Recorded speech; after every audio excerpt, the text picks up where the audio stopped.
Hey, church, this Sunday we talked about how to handle conflict. And I wanted to ask you, how do you make sure that God is not on your side, okay, in conflict? Because I can tell you, or at least James can tell you, how to make sure God is not on your side.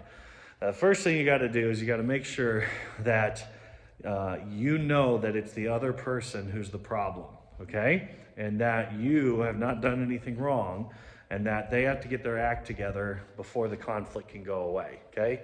That's the best way to make sure that God is actually against you in conflict because James 4 says that, asks the question, he asks in the beginning of the chapter, what causes fights and quarrels among you?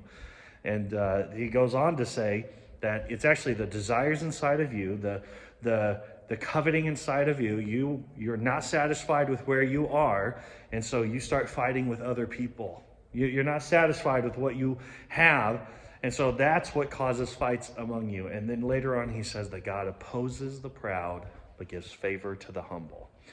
So I want to remind you guys, when you're in the midst of conflict, the question that we need to ask is, what is the humble choice that leads to peace, not self-fulfillment?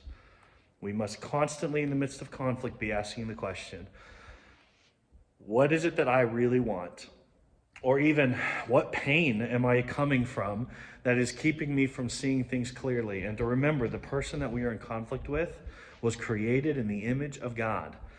And that this is someone who is dealing with their own sin, dealing with their own pain. They are not the enemy, okay? And that we need to humble ourselves and stop caring about our own self-fulfillment and getting what we want and looking for peace. That's how God will be on your side, because he opposes the proud, but he lifts up the humble. Love you guys. We'll see you next week. And you're good, good Father to